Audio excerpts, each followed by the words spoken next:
Genyornis newtoni, also known as the thunderbird, was a large flightless bird that inhabited Australia during the Pleistocene epoch until approximately 50,000 years ago. Standing over 2 meters tall, these birds were likely herbivores. Around the same time, many other species of Australian megafauna also went extinct, coinciding with the arrival of humans.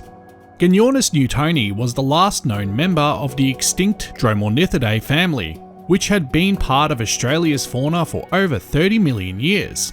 Unlike ratites such as emus, their closest living relatives are believed to be fowl. The species was first described in 1896 by Edward Charles Stirling and A.H.C. Zeitz, who named it newtoni in honour of the Cambridge professor Alfred Newton. The genus name, derived from the ancient Greek words meaning jaw, chin, and bird, reflects the relatively large size of the lower mandible. The initial specimen, a left femur, was found at Lake Callabonna in South Australia. The excavation, conducted and described by Zeitz, was reported in Nature and included material identified as marsupials.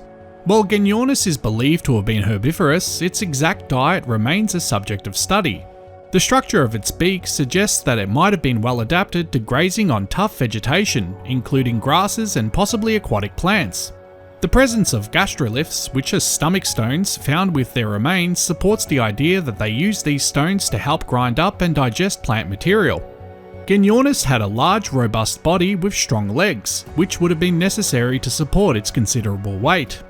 Its wings were small and not functional for flight, similar to other large flightless birds like ostriches and emus.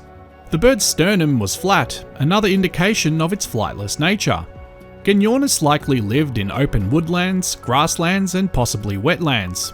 Its size would have made it relatively slow-moving compared to smaller birds, and it likely relied on its large size to deter predators. It may have lived in groups, as suggested by the discovery of multiple individuals in close proximity at some fossil sites. Genyornis newtoni, being a large, robust bird, likely had few predators due to its size.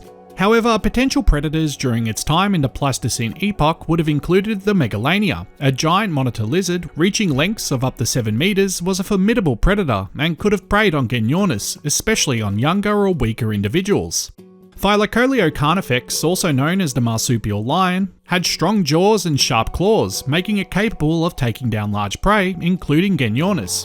I've made a video on both the marsupial lion and the Megalania. The link to these videos will be down in the description.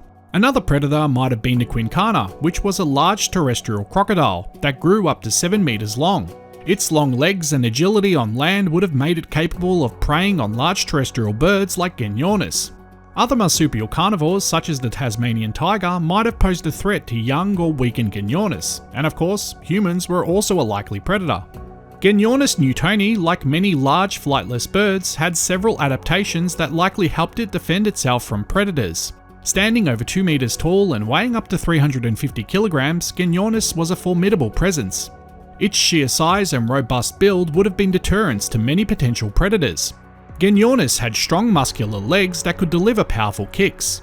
These legs, similar to those of modern-day ostriches, would have been effective weapons against predators.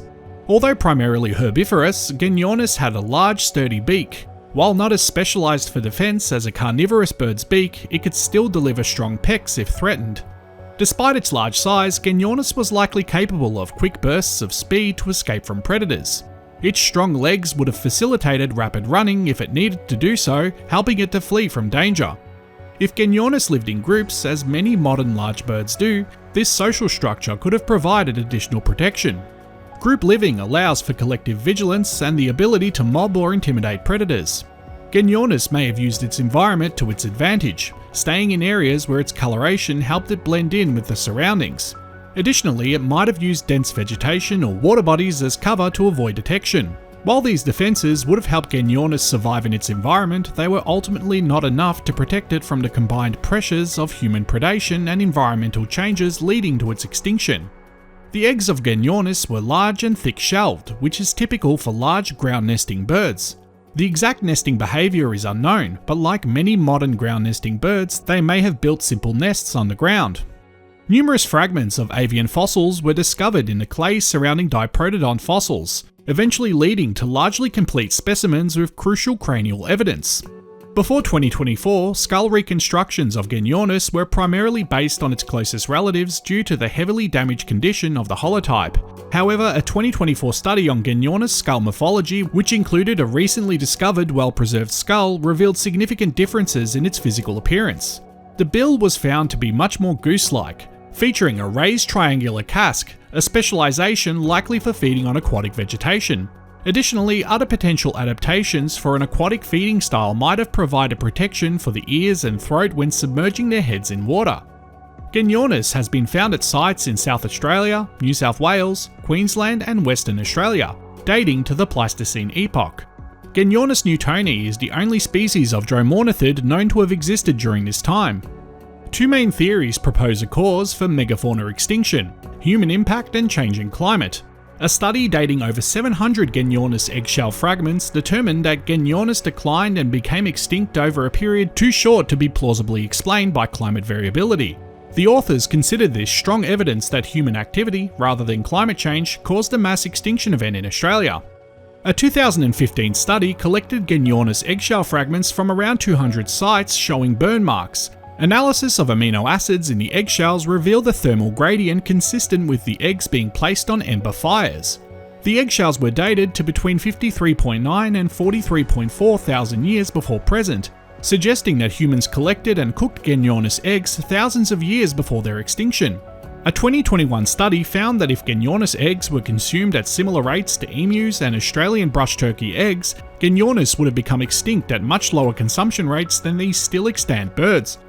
In May 2010, archaeologists announced the rediscovery of an Aboriginal rock art painting possibly 40,000 years old at the Nawalla Gabanmang rock art site in the Northern Territory, which they suggested depicts two Genyornis individuals.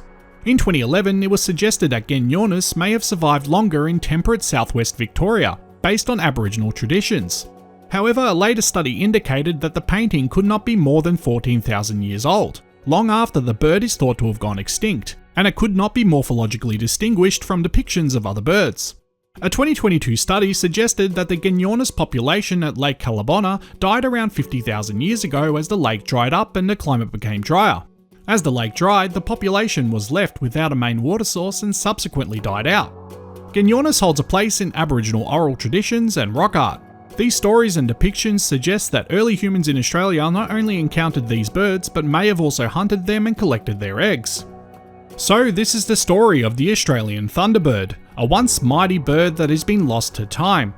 If this video interested you, please consider clicking the like button to help YouTube recommend it to other viewers. If you enjoy videos on extinct megafauna, you should check out some of our other videos. Consider subscribing to the channel and clicking the bell icon to be notified of when we upload.